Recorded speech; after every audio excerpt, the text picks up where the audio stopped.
you just mentioned, large banks going under and this going under and that going under. You might as well say once these derivatives blow up, everything's going to go under. Everything on the planet will go under. I'm Kaiser Johnson with Liberty and Finance, and this is the Miles Franklin Special of the Week for September 6th through 13th, 2022. This week we have something a little different. Coins remarkable not for an exceedingly low premium, but remarkable for being some of the most stunning, sought-after, and rarely available coins minted today. The Mexican Libertad series. Produced in highly limited quantities by the oldest mint in the Americas, the Libertad comes in 1/10, 1/4, 1/2, 1, 2, and 5 ounce sizes. Because of low mintages and consequent rarity of these coins, they do carry a higher premium than even American Eagles, but we have them at what we believe are the lowest premiums available from any dealer, so that you can secure these coins at the best prices on the market. And finally, we continue to have silver Philharmonics, Krugerrand, Britannia, and Kangaroos at only $4.75 over spot. Call us at 1-800-81-LIBERTY. That's 1-800-815-4237 to lock an order. We're happy to help you even after hours and on weekends. I'm Kaiser Johnson, and we look forward to speaking with you. Welcome back to Liberty and Finance. We're privileged to have this widely sought after expert in the precious metals arena and broker like myself. This is Bill Holter. He's the one of the contributors at JSMineset. He's well known for his collaborations with Jim Sinclair and his opinions and observations and analysis of broad market conditions, both our economic environment as well as our financial and particularly monetary environment. Bill, thanks for joining us again here on Liberty and Finance. Thanks for having me back, Donegan. Just wanted to mention to everyone that today is Thursday, September 8th, 2022, just for those who are keeping score at home.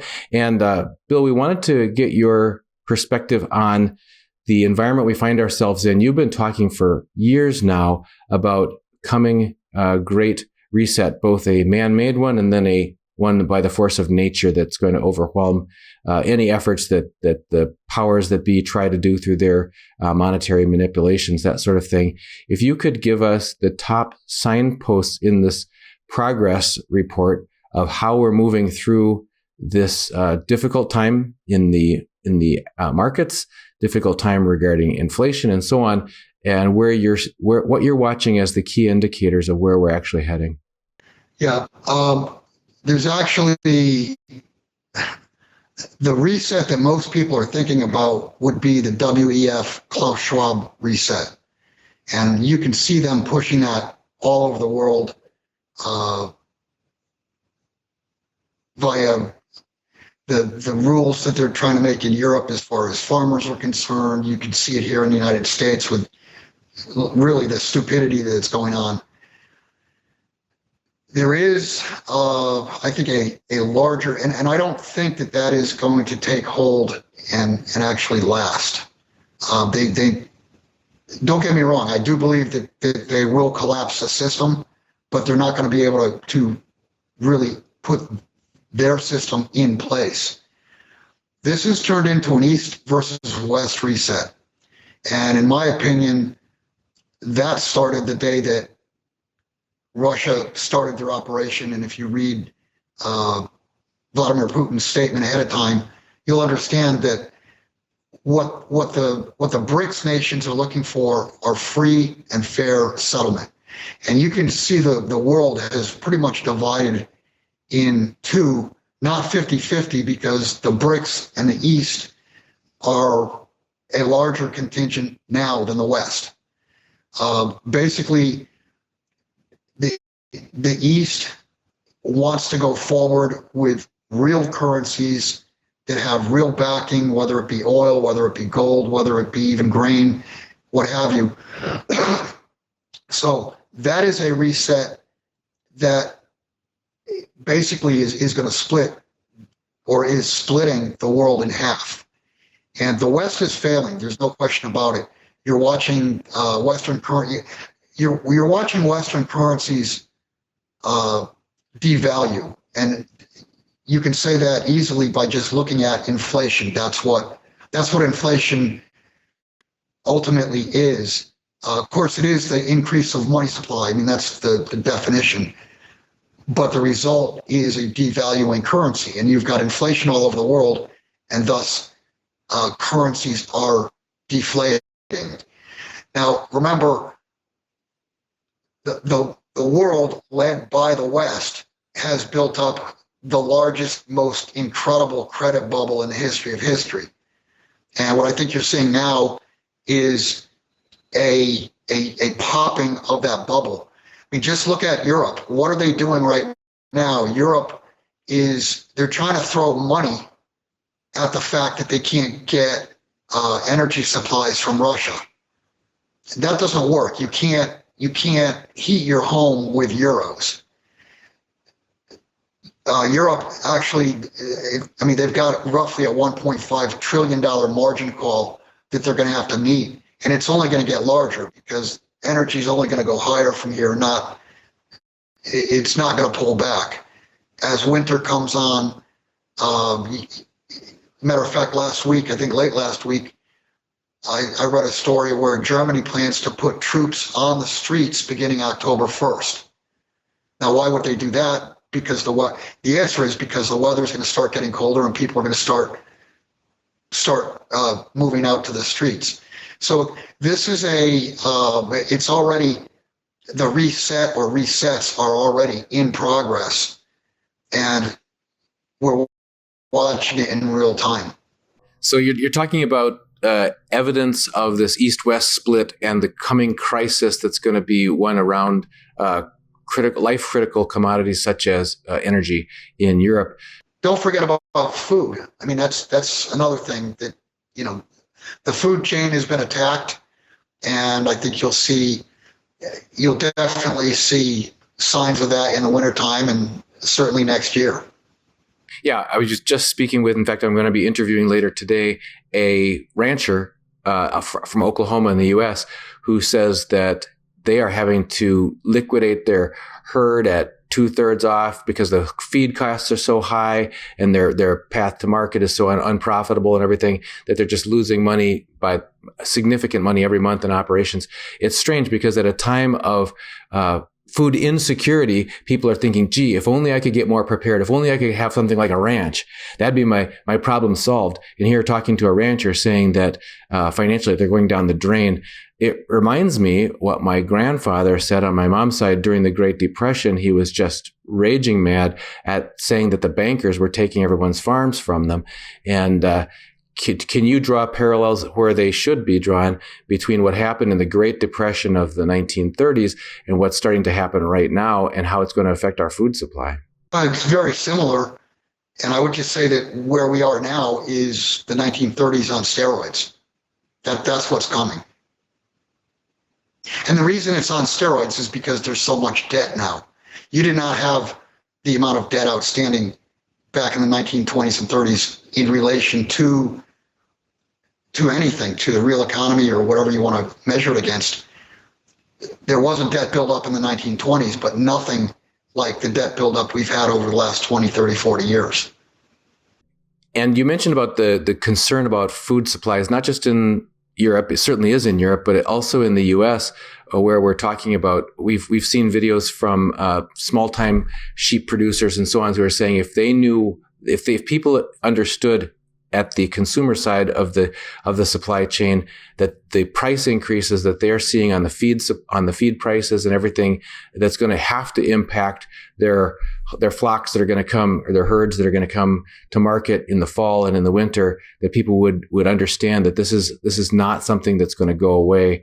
Other insights that you have on the coming food price crisis? One thing I would add is this is not, in my opinion, this is not a Mother Nature event. This is man-made. Just look up all the different food processing plants in the United States that have been destroyed over the last 3, 6, 9 months.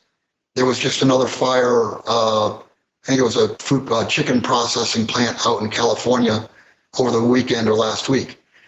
So this is man-made. In my opinion, it all has to do with the WEF, and it all has to do with what I believe, and really what they've said is it is the beginning of a culling of the global population.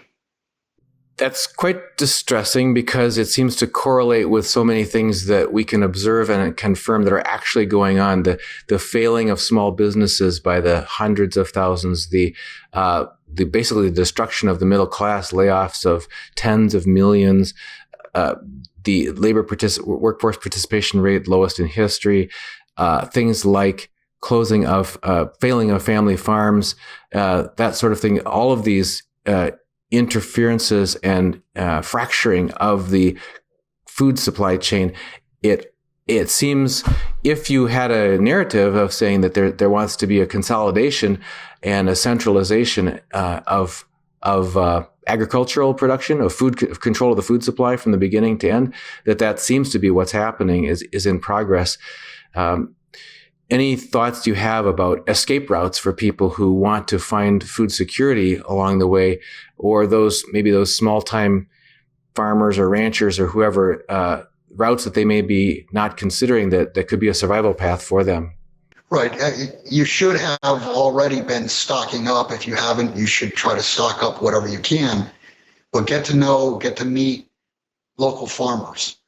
I want to go back to what we were just talking about. There's one other thing in the mix that we've not even talked about, and that's the derivatives market, which is more than likely over $2 quadrillion worth. And those will be used, those will blow up, and that will destroy the financial system. Because there's no way, with a derivative, there is a winner and a loser. And if the loser goes bankrupt, then the winner is also a loser. So basically, the contracts go to zero and both sides lose. And like I said, you're talking now probably over $2 quadrillion, and that is larger than every asset's value on the face of the planet. Many people who hear things like this get overwhelmed. Their mind blanks out, their eyes glaze over. They just think, I can hardly understand this, let alone do anything about it. Let's talk it through a little bit in slow motion. So if there's this huge collapse of various markets, including the derivative market, which is bigger than anything, and it causes bankruptcies of major banks and brokerages and all kinds of things. So the financial markets are basically a shambles. You say the central banks will emerge with their proposed solution, which will be a central bank digital currency. This will be one size fits all. It'll be government insured or guaranteed or internationally, whatever. It'll solve all the problems. You're saying it won't solve the problems. Is that because it will be rejected by the people who don't have trust? Or do you think people will be afraid enough from all the calamities that they'll grasp at any straw that's thrown out there, and there'll be some other reason for the failure of the central bank digital currencies? That's really a large question. And there's no question that this is where the West wants to go, with central bank digital currencies, and understand that those currencies are all about control. Just look at what happened in Canada with the truckers. If you donated $20 to the truckers, you had your bank account closed. They had to do it manually. With the central bank digital currency, if you tweet the wrong thing, put the wrong thing on Facebook, do a video like we're doing right now, you're going to have your account shut off. Let me make this simple for people whose eyes have glazed over. What I'm getting at is you need to try to become as independent in every way, financially, food source, where you live. You need to try to become as independent and self-sufficient as you can. You don't want to rely on others. You just mentioned, large banks going under and this going under and that going under. You might as well say, once these derivatives blow up, everything's going to go under. Everything on the planet will go under. As I've mentioned for years now, that everything runs on credit, and in a complete financial collapse, which is where we're headed, credit will not be available. And everything that you use, everything that you touch, everything that you look at all day long, 24/7, there is an element of credit that's used to create it, and there's an element of credit to make that run. I mean, think of a car. How are you going to be able to get oil, gas, tires, you name it, for a car if there's no credit?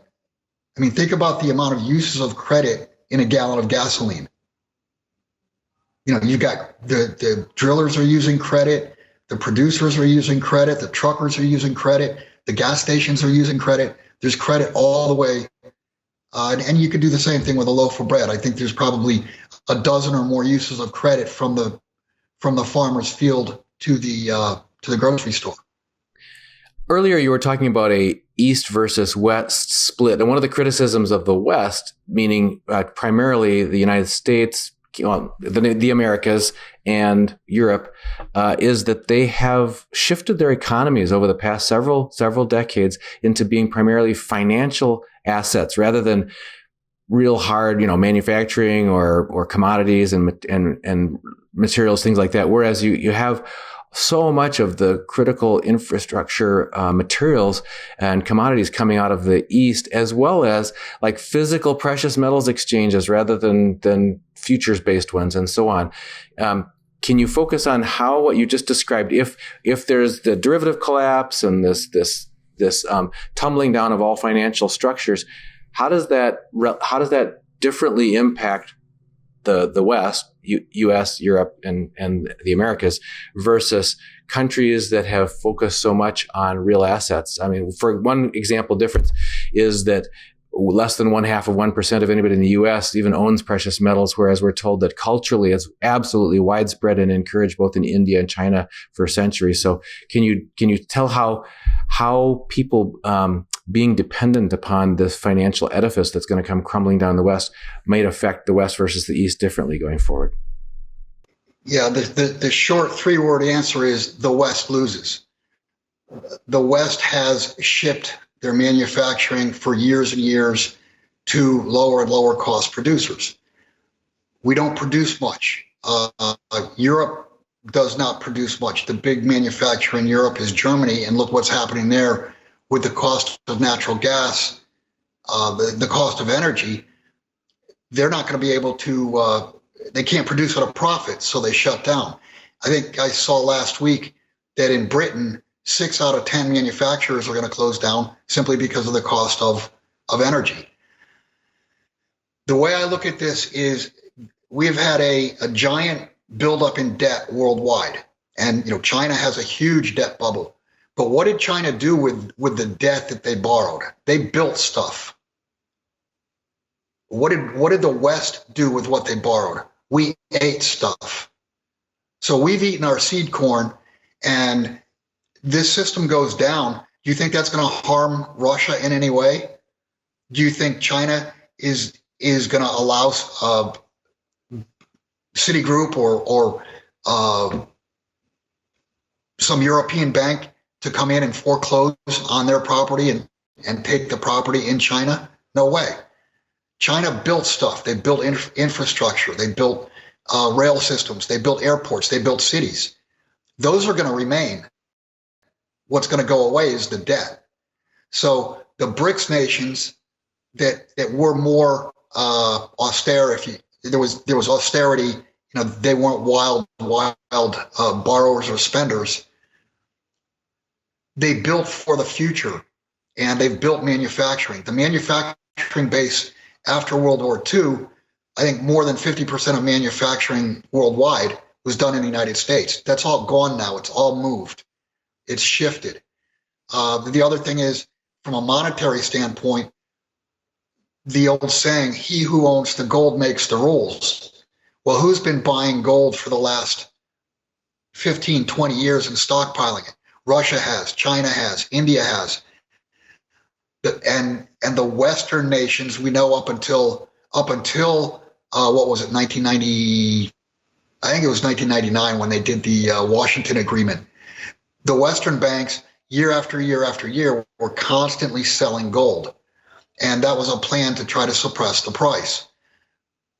The point being, the West has not increased their gold reserves. The East has grossly increased their gold reserves by many, many multiples. And they have the gold now. The West no longer does. And like I said at the beginning, he who owns the gold will make the rules.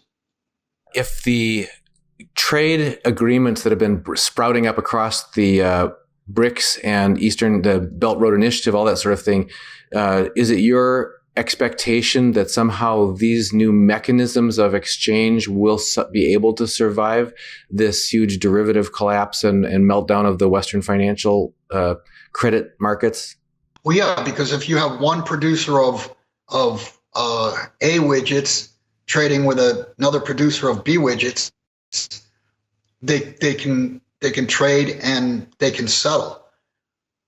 So that's the East. They produce. So the producers will be able to trade with each other, even if there is no SWIFT system, even if the dollar completely evaporates, the euro evaporates, the pound evaporates. If all these currencies went away, you're still going to have trade between partners, members of the BRICS nations of the East. I would just ask, the way the world has worked to this point, and this is what, go back to read Vladimir Putin's speech. The way the world has worked is the East has produced and the West has sent them currency. And the way that worked out is something for nothing. And plain and simple, what Vladimir Putin said, and I think he probably speaks for the mindset, if you will, of the East. They want to trade something real for something real. Turning that around to people in the West, people living in the US or Europe or anywhere in the Americas, are wondering how they can take care of themselves and their families. Your earlier suggestion was become as independent as you can, have some stores of the things that you need. There's a question about how precious metals can play a role in that are asked by several different viewers who submitted questions ahead of your arrival. And if you could talk about that, first of all, just in general, if you could just talk about what you believe the role of physical precious metals ownership will play in the financial future of people living in the West. We'll start with that. And then I have a follow-up question. Okay. Well, first off, people are concerned, we've had this inflation and gold and silver have actually gone down, which on the face of it is insane. But understand that has been done with the use of derivatives, and derivatives are going to blow up. The number is probably 300 paper ounces of silver outstanding for every 1 real ounce of silver that exists. So once the derivatives blow up, what does that mean? That means 299 people are going to find out they don't really own silver. So your pricing, well, I shouldn't say pricing, your value of silver, your value of gold is much, much higher than what you're seeing. The true value is much higher than what you're seeing right now because the pricing has been suppressed by derivatives. Now, going one step further, once this thing collapses, understand that all fiat currencies are credit-based. And when credit blows up, when derivatives blow up, currencies are basically going to go to zero. You're going to see a hyperinflation like you've never seen before. And what's going to be left standing as money in the West? The only thing that's real money is gold and silver. So if you have gold or silver, gold and silver, you will have capital for when the system does start to come back up. You will have capital. You will have, call it seed corn. In that period of time when there's a non-functioning of all the systems that we rely on today for our daily transactions, do you see silver in particular, or both silver and gold, playing a role in day-to-day local bartering transactions, that sort of thing? And do you have any concern that it may be outlawed or heavily restricted and taxed by the authorities? Well, if everything is collapsed, do you think your local cops, your state police, do you think they'll be working? I mean, you're going to be bartering directly with a farmer, and farmers understand silver. And I've said for years now, that if you're going to own silver, and think of it from a barter standpoint, you want junk silver, you want dimes, you want quarters. Dimes are the smallest denomination of silver that are readily recognizable and not counterfeitable. So yeah, I can definitely see barter coming. Now, even with gold, you may have somebody that's got 3 or 4 properties and they might all be paid off, but they don't have any money because their bank account blew up, their broker blew up, their insurance company blew up. So maybe for just a few ounces of gold, you'll be able to buy a property. Now that's a form of barter, but it is true settlement. We've spoken with constitutional attorney Edwin Vieira about that some states actually have on the books, usually it's like Western states, that, for example, real estate contracts can be settled in gold. Are you aware of specific states? Yeah, I mean, there's a few. I think there's probably 15 or 18 states, and you're right. They're mostly Western states. They're red states, and they have recognized gold and silver as money. Then the next stage, when we're talking about a new regime that tries to be imposed by the banks, whether the central bank digital currencies, the question from a viewer, Belidan's Rabia R says, how will silver do in a CBDC reign? So with the backdrop of central bank digital currencies being thrust upon us, will there still be a role for silver and gold in people's daily transactions, or are you just seeing that as seed corn to basically buy your way into having some credits in the new system? Well, that's one thing. Yeah, you probably will be able to buy your way into the system. But think about this from a farmer standpoint. Do you think a farmer is really going to trust a central bank digital currency? I assume farmers are people who have their feet on the ground. Right, they're down to earth people. They're not going to want to accept a central bank digital currency that they know for a fact, if they utter anything other than what the official narrative is, they'll have their account closed. So wouldn't they rather accept silver? Wouldn't they rather accept, well, gold? I mean, for gold, I mean, an ounce of gold, you'd probably be talking, a few cows. But what I'm getting at is these people are down to earth. They got their feet on the ground. They understand value. And I guess one other question would be, what will be the difference between dollars and the new central bank digital currency? Is there going to be anything backing that? I highly doubt it.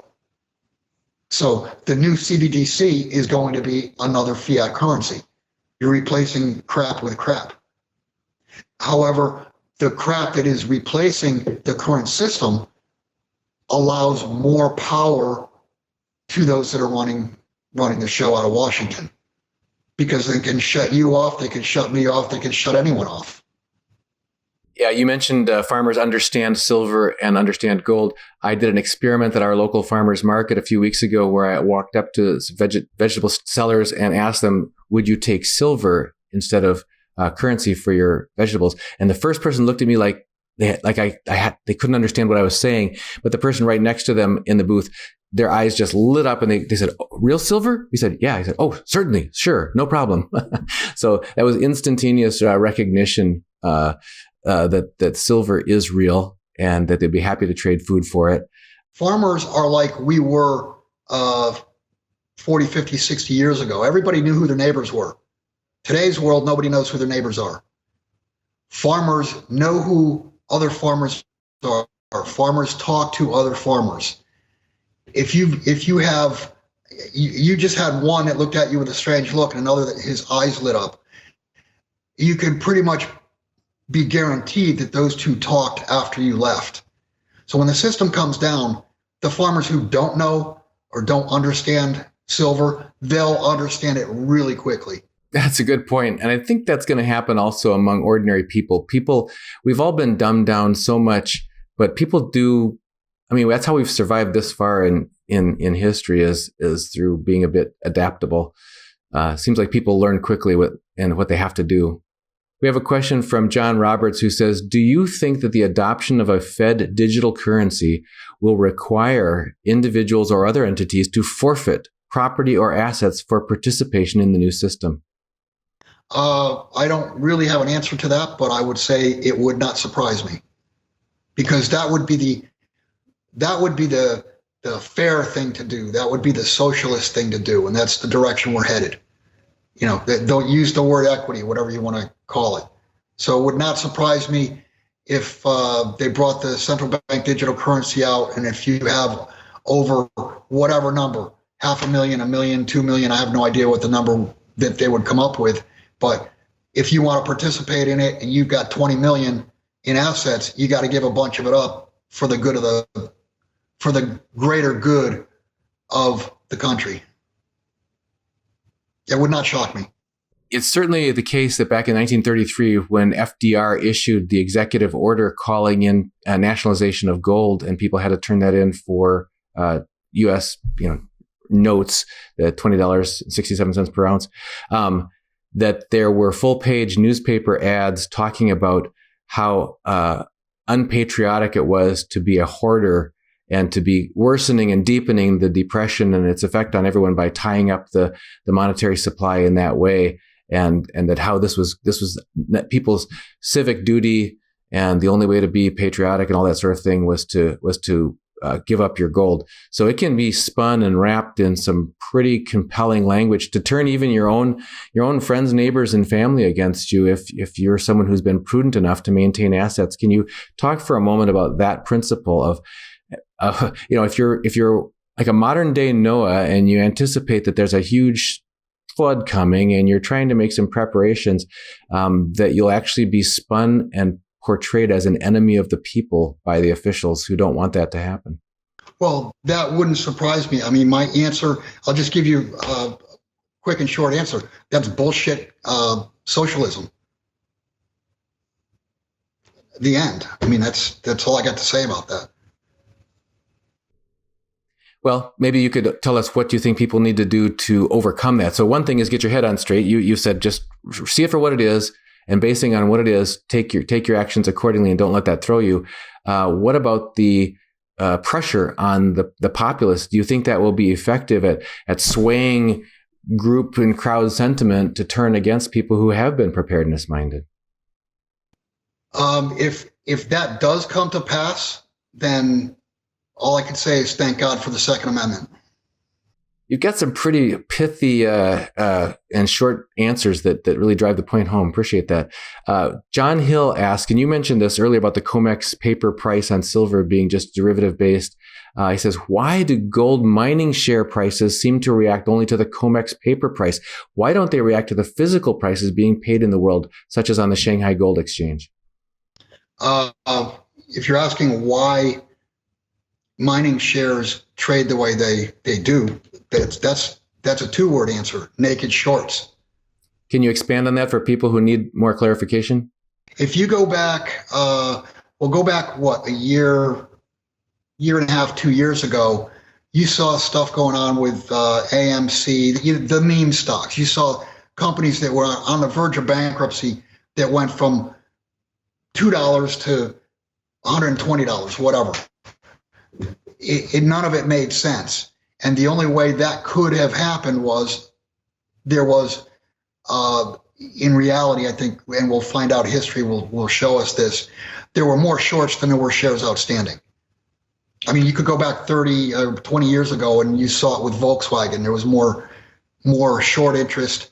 It wasn't reported, it wasn't official, but there was more short interest than there were shares outstanding.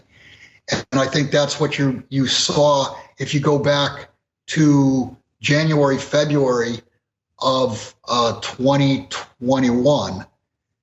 You saw various mining shares that exploded, that went up threefold, fourfold, and within 3 or 4 days traded more shares than there were outstanding. Forget about the float, but there was more trading, there was more volume than the total amount of shares outstanding. That's an impossibility. That can't, in a real world, that can't happen. And what you had there, where you had the shorts were being forced to cover. And I think when all is said and done, you're going to find out that many of these mining shares have been, what they tried to do was short them into oblivion to prevent the financing of whatever projects they were working on. And the ones that did survive and still have that the naked short interest outstanding, those things are going to absolutely explode. And when I say absolutely explode, I'm not talking about a stock going from 50 cents to $2. I'm talking about, going from 50 cents to maybe $200 or $2,000. Who knows? There's no way to know how much is actually naked short. But I think we're going to find out that the mining industry has been naked shorted, just like Overstock.com was back in during the .com craze. If you remember that, I don't know if you remember that or not. Mm-hmm. Yep. Yeah. I was cracking up because it made me think about Warren Buffett's comment about when the tide goes out, you find out who is swimming naked. Made me think you could say when the tide goes out, we're going to find out who's swimming without shorts. Right. So shorts, get it? All right. So anyway, quick last question from a viewer. Brian Conrad says, can Bill explain why he favors American mint only and why other mints and bullion is less desirable? Yeah, that's pretty simple. For instance, if you go out and you bought a gold eagle today, or you went out and you bought a silver eagle today, and then next week the government says, we're calling in all the gold and all the silver, it would be pretty difficult for the mint to sell to you today and tell you next week that you need to turn it back in. Now, they did that in the 30s, but that's because gold and silver were actually used. They were used as money. So they did that under the guise of we're changing the currency. Whereas today, you're making a conscious decision to purchase a gold eagle or a silver eagle. And if the government were to turn around and say, you got to turn that in, you'd have some serious lawsuits on that. It would be so much easier for the government just to say, okay, if you own bars, if you own generic rounds, if you own foreign sovereigns, anything that's not U.S. mint lineage, it's illegal. And I think that's true with any country. You want to own the coin of the realm. If you're a Canadian, you want to own Maple Leafs. If you're a South African, you want to own Krugerrands. You want to own the coin of the realm. Have we seen a precedent of what you just described happening in the past, or is that just a scenario that you think is potentially plausible? Well, I think it's potentially plausible, and I was going to mention if you own pre-1933 gold, Liberties or St. Gaudens, those are legally considered collectibles. So if the government were to say, well, you can't have any more than 5 ounces or 50 ounces or whatever of gold, you are not considered a hoarder. You're considered a coin collector. You're speaking to the exceptions that were granted under that executive order of 1933 for jewelers and dentists and collectors. Right. And that could be changed. I mean, they can change a law any time. But again, now you're talking the Second Amendment again. Yeah, we seem to keep coming back to that, and unfortunately, that's been under attack as well. So before we have one more question, just said, I thought it was a great one, said, what is Bill's favorite sipping liquor? This is from Captain Birdseye, so we can raise a glass for him. Oh, that's easy. TX whiskey, blended. All right, you got your answer there, Captain Birdseye. Make sure you raise a glass for Bill. And Bill, if people want to find out your work and stay connected with you, where should they follow you?